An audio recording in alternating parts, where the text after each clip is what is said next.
E pronto, estamos em 2024, um novo ano, um novo tempo.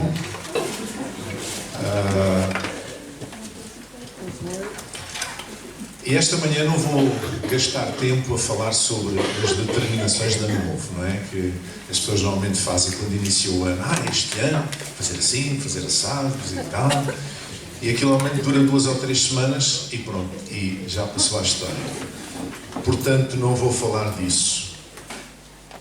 Além disso, esta história do novo ano é uma convenção meramente humana, não é? Porque esta coisa de os homens tiveram que se organizar para viver em sociedade e tiveram que organizar o tempo, ou seja, tiveram que criar um calendário e tiveram que criar um relógio, porque senão como é que nós nos encontrávamos aqui, não é? Domingo às 10h30, domingo, se nós não tivéssemos os dias estabelecidos, domingo, segunda, terça, quando é que sabíamos quando era domingo? E se não tivéssemos um relógio, como é que sabíamos quando eram 10h30 para nos juntarmos todos ao mesmo tempo, no mesmo dia, à mesma hora? Não tinha maneira. Nem as empresas funcionavam, nem os transportes funcionavam, nada funcionava. Então, esta dimensão do tempo é uma dimensão meramente humana, é uma convenção humana, é o tempo cronos, não é? E nem sequer é universal, porque os judeus estão no ano 5000 e não sei quantos, os chineses estão no ano não sei quantos, e portanto nem sequer é uma convenção universal, é uma convenção, pelo menos a grande parte do mundo ocidental, onde nós nos inserimos, mas nem sequer é universal. Agora, Deus tem outra forma de considerar o tempo. O tempo de Deus é o tempo kairos, é um tempo sem tempo, porque Deus é o Senhor do tempo, porque Deus é o Criador do tempo e do espaço, logo Ele é maior do que o tempo e não está limitado pelo tempo, como nós estamos. E por isso é que a Bíblia diz que para Deus um ano é como um dia é como 1000 anos e 1000 anos é como um dia. Isto é, o tempo de Deus é diferente do tempo dos homens. É por isso que nós não compreendemos muitas coisas em relação à vida espiritual, porque Deus tem o seu tempo, não é? O seu tempo. E isso significa que nós precisamos de prestar mais atenção ao tempo de Deus, ao kairos, e menos, talvez um pouco, levar menos a sério o cronos, o tempo dos homens, que é apenas uma convenção humana, como já disse. De qualquer maneira, isto significa o quê? Começou um novo ano, mas no fundo não começou nada.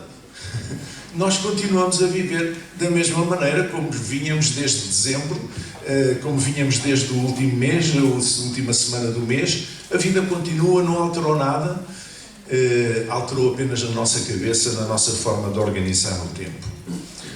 De toda a forma, nós estamos a viver num novo tempo. O domingo passado nós tivemos aqui uma celebração da Ação de Graças, como habitualmente fazemos. No último domingo de cada ano fazemos uma celebração da Ação de Graças. E tivemos aqui vários testemunhos de pessoas que quiseram orar a Deus, quiseram testemunhar daquilo que Deus fez na vida deles durante o ano passado. E havia uma irmã que era para falar, a irmã Selma, mas ela esteve doente, bastante doente, e não pôde estar. Mas ela vai ter a oportunidade um dia destes de dar o seu testemunho, como já me partilhou comigo também. Então passou um ano. Isto significa o quê? Que nós estamos um ano mais velhos, certo? Pelo menos significa isso, estamos mais velhos. E fala-se muito do legado, daquilo que nós deixamos aos que ficam quando nós partimos desta vida, não é? É uma questão que se coloca muitas vezes falamos nisso. Esse legado pode-se ver, por exemplo, em várias dimensões. Pode-se ver na vida profissional, o que é que um profissional deixou àqueles que vêm atrás de si, na sua profissão. Isto pode funcionar também na vida académica. O que é que aquele investigador, aquele professor, o que é que aquele cientista deixou à comunidade que vem depois dele, não é? Pode-se aplicar à vida familiar. Qual é o legado que eu deixo aos meus filhos? Qual é o legado que eu deixo às pessoas à minha volta? Pode-se ver também na vida artística. Quando morre um artista, ou um intelectual, um escritor, muitas vezes fala-se do legado que aquela pessoa deixou, não é? Ou seja, uma herança, de alguma forma, que aquela pessoa deixou, uma herança cultural, uma herança artística. Pode-se falar também na política, qual é o legado que um estadista deixa. Alguns não deixam legado nenhum, outros deixam um legado péssimo, mas ao longo da história tem havido homens que têm deixado, estadistas, que têm deixado um legado atrás deles, não é? Ainda agora morreu um dos grandes homens que desenvolveu a União Europeia, o Sr. Jacques Delors, e realmente houve muitas manifestações em honra daquilo que aquele homem fez. Portanto, é um legado que fica, mas também na vida social, etc. E eu hoje gostava de vos propor um exercício, antes de lermos ainda um texto no Salmo 63. Um exercício que é o seguinte. Pensa assim, 100 anos depois de eu morrer, cada um pensa para si, vocês também vão morrer, não sou só eu. 100 anos depois de nós morrermos, de cada um de nós morrer, quem é que se vai lembrar de nós e porquê? Quem é que se vai lembrar que o José Bricelinho existiu e porquê é que se lembram que esse nome existiu? 100 anos depois. 100 anos depois são várias gerações. Mas se nós deixamos algum legado, alguma herança, alguma obra, então isso significa que, mesmo passando várias gerações, ainda o nosso nome é lembrado, porque nós, de alguma forma, fizemos a diferença. Entende? Para que é que nós vivemos a nossa vida? No fundo, é essa a reflexão que eu queria trazer esta manhã. E então agora vamos ao Salmo 63, os primeiros 8 versículos, que diz assim, podem acompanhar ali: Ó Deus, Tu és o meu Deus, de madrugada te buscarei. A minha alma tem sede de Ti. A minha carne te deseja muito em uma terra seca e cansada, onde não há água, para ver a Tua fortaleza e a Tua glória, como te vi no santuário. Porque a Tua benignidade é melhor do que a vida. Os meus lábios te louvarão. Assim eu te bendirei enquanto viver, em Teu nome levantarei as minhas mãos. A minha alma se fartará como de tutano e de gordura, e a minha boca te louvará com alegres lábios. Quando me lembrar de Ti na minha cama e meditar em Ti nas vigílias da noite. Porque Tu tens sido o meu auxílio, jubiloso cantarei, refugiado à sombra das Tuas asas. A minha alma te segue de perto. A minha destra, a tua destra me sustenta. Este é um texto muito bonito e eu acredito que nós devíamos adotar este texto para este ano, assim como adotar este título desta reflexão: amar a Deus, seguir Jesus, viver a vida. Eu gostava que nós todos pudéssemos adotar isto como um lema, digamos assim, para o ano 2024. Amar a Deus, seguir Jesus, viver a vida. Mais para o final da reunião, nós vamos partilhar com os irmãos uma série de coisas que vão acontecer, coisas novas, nos próximos, especialmente em janeiro e fevereiro, que vão começar a acontecer e que certamente vão ser de grande bênção. Crescimento da igreja, que eu creio que Deus vai abençoar muito a nossa igreja neste ano de 2024. Como é que as pessoas normalmente gastam a sua vida? Isto tem a ver com o legado, com aquilo que nós deixamos àqueles que vêm atrás de nós. Como é que as pessoas gastam a sua vida? Há várias maneiras das pessoas gastarem a sua vida. Desde logo, há aqueles que passam a vida na luta pela sobrevivência. Há no mundo, nós não temos essa noção, graças a Deus, não acontece tanto connosco, mas há muita gente a morrer de fome e subnutrição em África, na Ásia, em muitos lugares. Então, há milhares e milhares e milhares de pessoas que passam a vida, o seu foco é lutar pela sobrevivência, tentar manter a sua cabeça de fora d'água, tentar sobreviver, tentar angariar comida para pôr na mesa para os seus filhos. Outros tentam sobreviver no meio das guerras. Nós temos uma guerra na Europa, na Ucrânia, nós temos uma guerra em Israel, nós temos outras guerras pelo mundo que se fala pouco, mas onde as pessoas estão a morrer, estão a ficar estropiadas, estão a ficar viúvas, estão a ficar órfãos, crianças órfãos, crianças a morrer, mulheres, idosos, homens, jovens, e as pessoas estão a tentar sobreviver no meio dos conflitos. Outros estão a tentar sobreviver por causa da crise climática, dos efeitos da crise climática, que provoca a destruição das colheitas e, portanto, a fome, que provoca desastres naturais e, portanto, põe em risco a vida das pessoas, e está constantemente a acontecer. Eles estão a lutar pela sobrevivência. Outros estão desempregados, um pouco pelo mundo todo. Graças a Deus, em Portugal temos uma taxa de desemprego muito baixa, mas neste momento, há muita gente no mundo em que está desempregada. E às vezes ouve-se falar de uma grande multinacional que despediu não sei quantos mil trabalhadores. São não sei quantas mil famílias que ficaram sem pão para comer. Então as pessoas vivem, muitas vezes, centrados, focados na sua luta pela sobrevivência. E não têm tempo para mais nada, não têm tempo a pensar noutras coisas, para refletir noutras coisas. Mas há outras pessoas que, ao contrário destas, passam a vida na perseguição das riquezas. Querem ser ricos. E nós vemos isto nas novelas, nós vemos isto constantemente à nossa volta. As pessoas querem ser ricas. É por isso que em Portugal os jogos, as raspadinhas e não sei o quê, aquilo Portugal é um dos maiores, os portugueses são grandes clientes desses jogos, porque as pessoas querem ser ricas. E passam a vida à procura de ser ricas. E eu quero lembrar aqui esta parábola que Jesus propôs, lá em Lucas 12, que diz: a herdade de um homem rico tinha produzido com abundância. E arrazoava ele entre si, dizendo: que farei?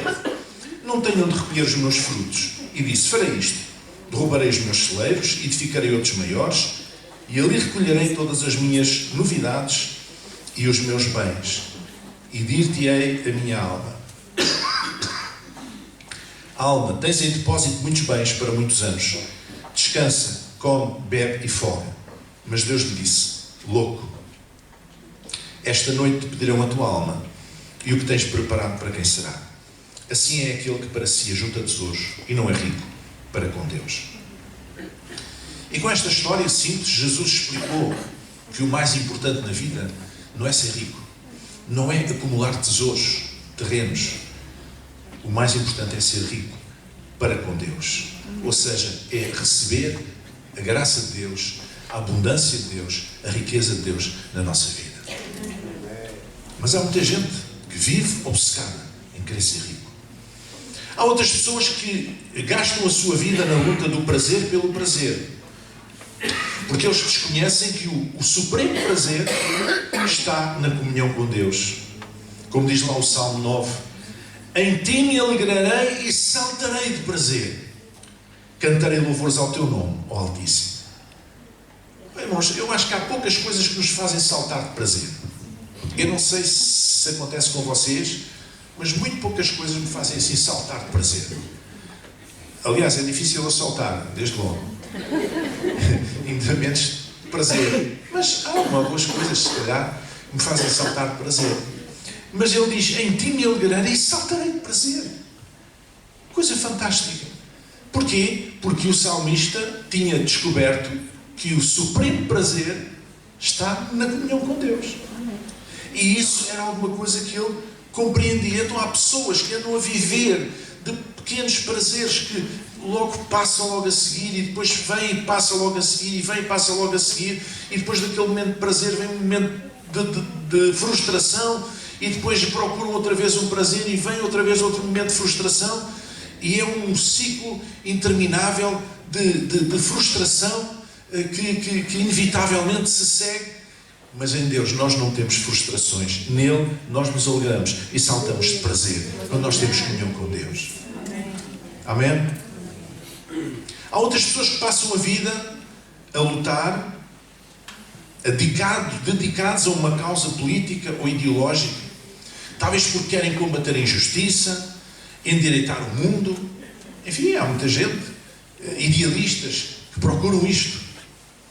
Ou então apenas procuram defender os seus interesses pessoais, interesses de classe, interesses de grupo.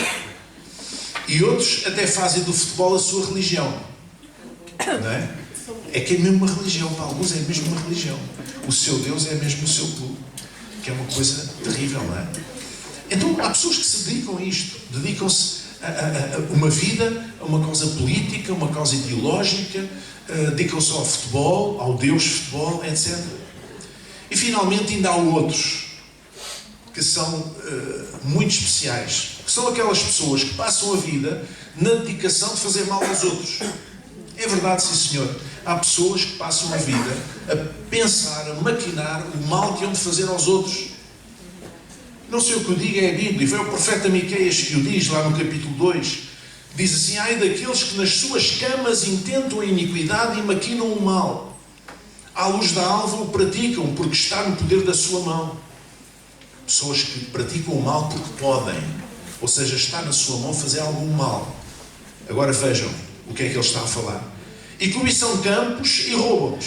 E cobiçam casas e arrebatam-nas. Assim fazem violência a um homem, à sua casa, a uma pessoa e à sua herança. Miqueias está a falar de injustiça social. Está a falar daquelas pessoas que têm poder, que têm algum poder, e que exploram e roubam aqueles que são mais fracos. Então estas pessoas, algumas destas pessoas pensam de noite o mal que hão de fazer no dia a seguir. Estas pessoas não são felizes. Estas pessoas são os tristes. Porque pensam que roubar o outro, explorar o outro, tirar partido do outro que é mais fraco e não se pode defender, eventualmente, pensam que isto é uma coisa boa. Pensam que isto lhe vai dar prazer, pensam que isto lhe vai dar satisfação. Mas não dá satisfação porque eles nunca estão satisfeitos. E quando fazem isto e conseguem fazer isto a alguém, eles vão tentar, na próxima oportunidade, o que é que vão fazer a seguir.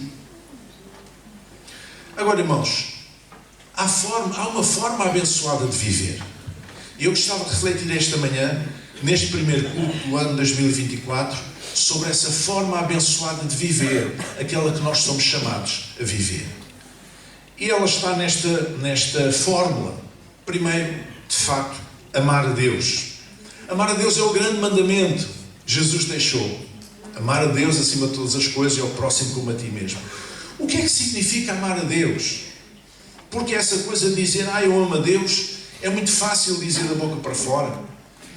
Mas quando nós amamos a Deus, é preciso ver o que é que nós lemos no texto de início do salmista. Amar a Deus é ter sede de Deus.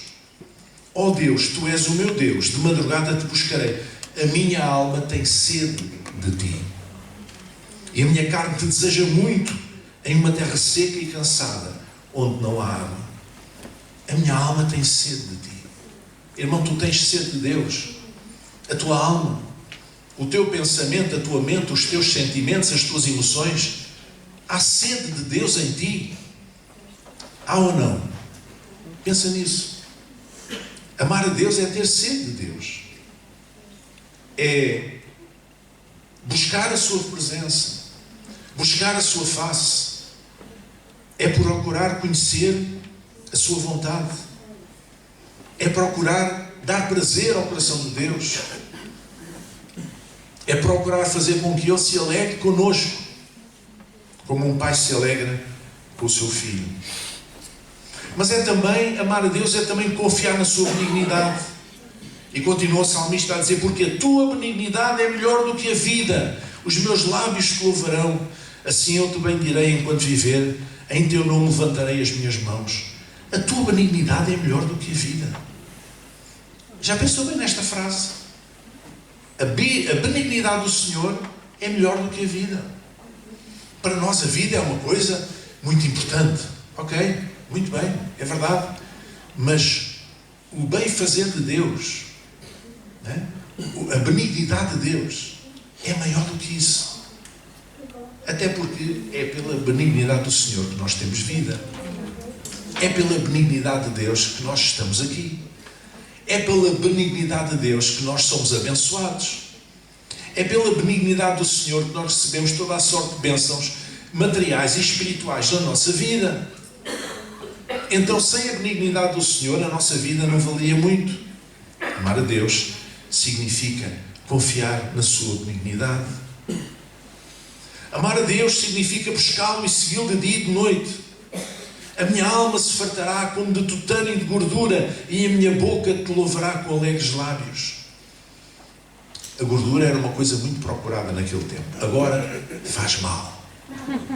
Pronto, faz mal à saúde, certas gorduras e tal. Naquele tempo não sabia nada disso e não tinha essa preocupação.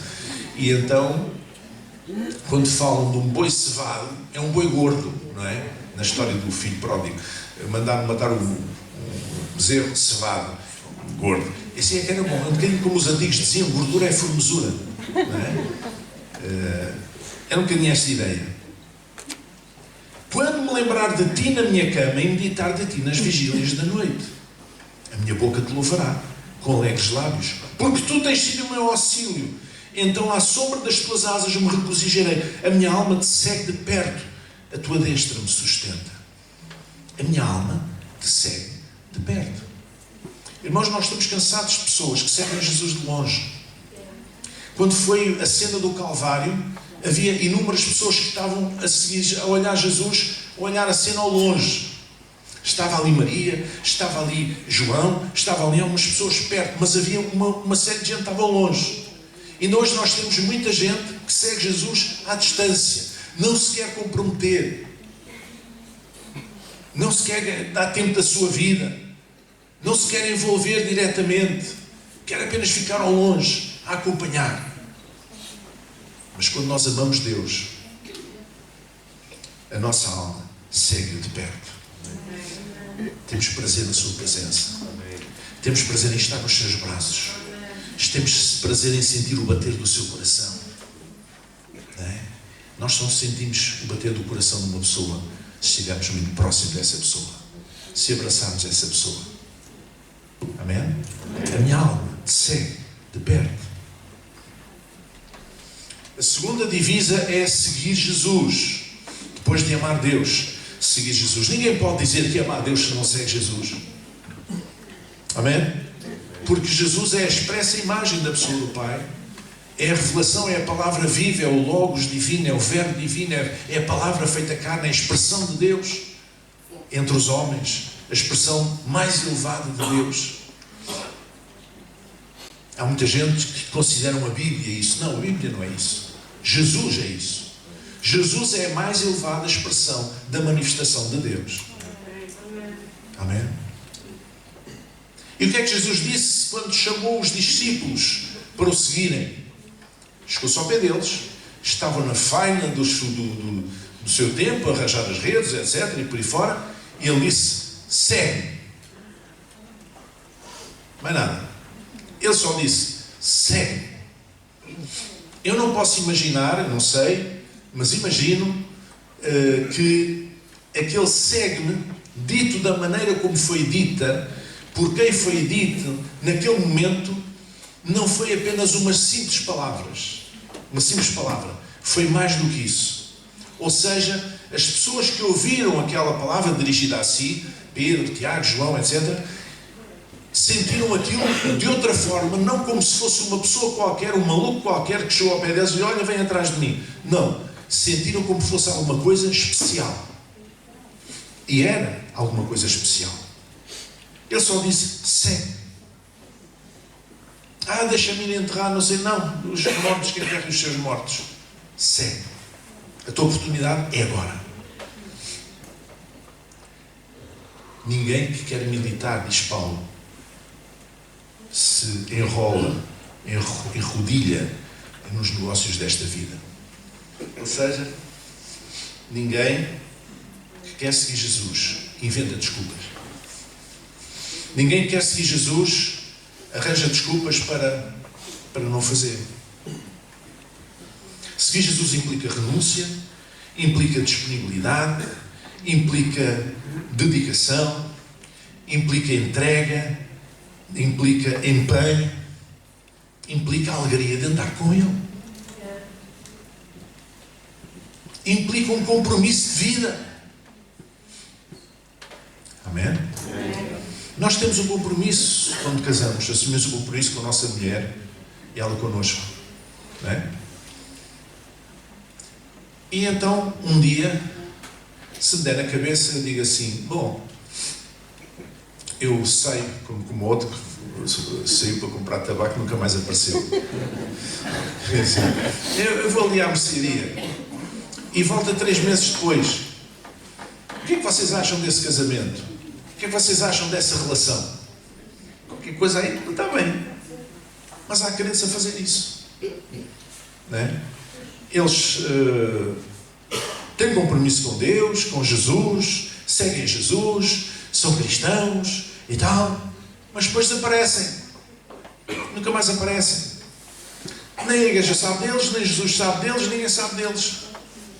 Depois, um dia mais tarde, aparecem. Às vezes. Seguir Jesus implica a alegria de caminhar com Ele.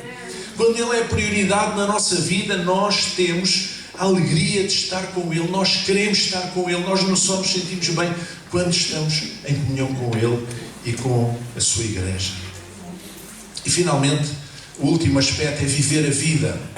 E talvez vocês tenham ficado surpreendidos com este aspecto. Amar a Deus, tudo bem, seguir Jesus, compreendo. Viver a vida. O que é isso, pastor?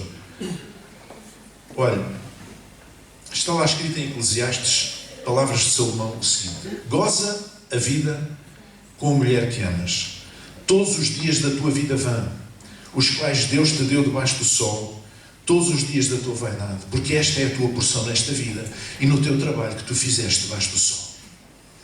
E depois conclui: tudo quanto vier à mão para fazer, faz-o, conforme as tuas forças, porque na sepultura por onde tu vais, não há obra, nem projeto, nem conhecimento, nem sabedoria alguma. Irmãos, há aqui 2 dimensões. Há a dimensão do trabalhar, tudo o que vier à tua mão para fazer, faz-o, e há a dimensão do prazer, goza a vida. Mas há uma ética para uma coisa e uma ética para outra. Há uma ética do trabalho que diz: tudo quanto vier à tua mão para fazer, faz-o conforme as tuas forças. Ok? Conforme as tuas forças. Nós não temos que fazer. Há muitas pessoas que fazem o que vem à sua mão, mas não fazem conforme as suas forças. Fazem o mínimo. Quando eu estava na tropa, havia colegas meus que diziam assim: eu vim para aqui obrigado. Quando não cumpriam as suas obrigações, diziam: eu vim para aqui obrigado. Eu pensava assim: está bem, mas já que estás aqui, porque é que não fazes o que tens que fazer? Estás-te a sujeitar a ter problemas. Precisas parvo. Porque é que não fazes o que tens a fazer? Não me pagam para isto. Conforme as tuas forças. Ou seja, deves pôr tudo aquilo que tu sabes e podes para fazer aquilo que vem à tua mão. Mas estão a entender o que eu estou a dizer? Fazer com empenho, fazer com excelência, fazer com dedicação, fazer com alegria. E muito mais quando trabalhamos para Deus. Mas depois também há aquelas pessoas que não fazem conforme as suas forças. Não têm forças, mas querem fazer. São os workaholics. As pessoas que são escravos do trabalho. E aí também não. Porque eles estão-se a destruir eles mesmos. Uns fazem por menos, outros fazem por mais.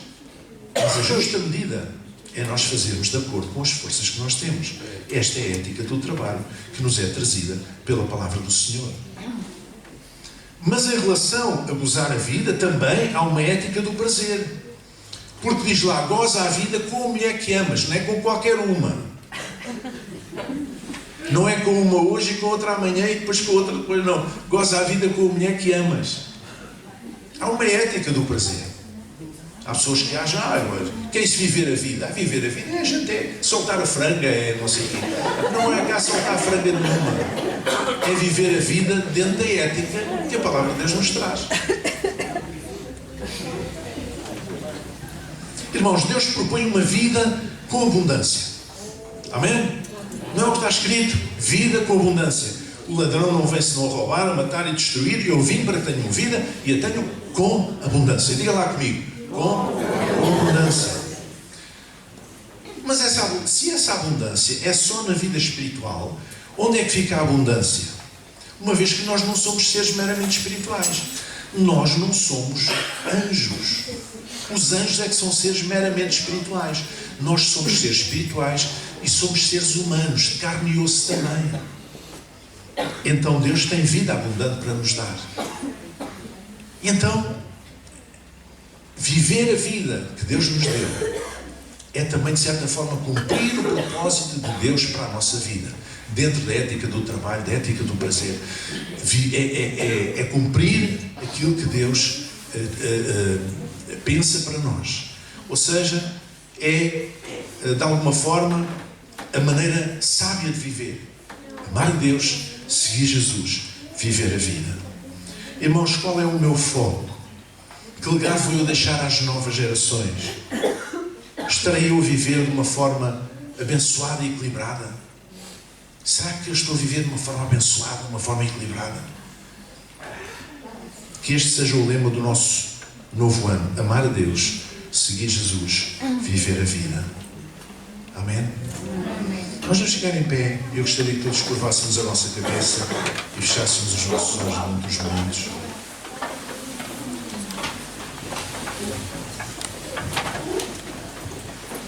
O desafio é este: amar a Deus,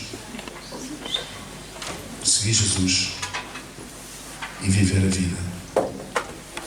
E eu acredito que há aqui pessoas que amam a Deus, querem seguir Jesus, mas podem estar com dificuldade em viver a vida, em ter prazer na sua vida.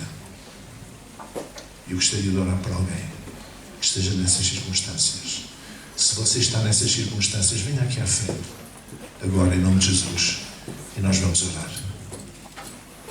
Eu sei que você ama a Deus, sei que você quer seguir Jesus, mas talvez está com alguma dificuldade em viver a sua vida de uma maneira satisfatória, de uma maneira de prazer, de uma maneira que se sinta feliz. Nós somos chamados a ter uma vida com abundância. Somos chamados a ter uma vida abundante, uma vida com abundância. Não é uma vidinha vegetativa, não é uma vida de sobrevivência, não é uma vida miserável. Deus chamou-nos para ter uma vida com abundância. E se isso não está a acontecer, então nós precisamos que Deus intervenha na nossa vida. Tirar o pastor sempre para vir aqui. Vamos orar para o nosso irmão.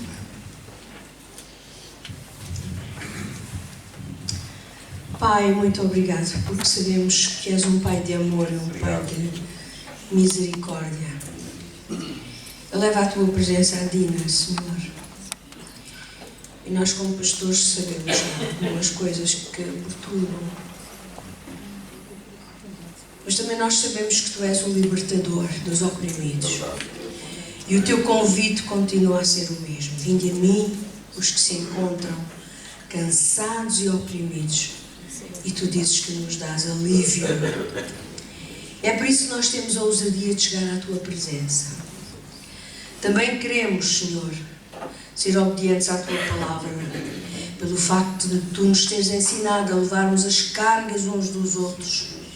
E por isso nós queremos estar ao lado da Dina, Senhor, e ampará-la e ajudá-la a compreender o teu amor e a tua libertação.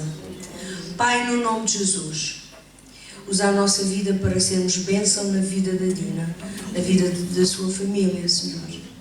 Em nome de Jesus, nós oramos nesta manhã e repreendemos com a autoridade que tu nos tens dado como teus filhos. Repreendemos todo o pensamento negativo. Repreendemos em nome de Jesus toda a angústia que se abate sobre ela, Senhor. Nós repreendemos no nome de Jesus todos os maus pensamentos. Por isso, Pai, no nome de Jesus, nós declaramos vitória sobre a sua mente, sobre os seus pensamentos, e nós destruímos toda a fortaleza satânica que se possa querer instalar na sua mente, para dizer que ela é fraca, não presta, mas nós dizemos que ela é tua filha, lavada e purificada pelo teu sangue. E nesta manhã, Senhor, que haja libertação. Nós te pedimos isso em nome de Jesus e para a tua glória. E nós, como igreja, Senhor, queremos estar ao seu lado. E estamos ao seu lado, Senhor, ajudando a subir cada degrau em direção a ti. Por isso, no nome de Jesus, nós declaramos a vitória sobre a sua mente.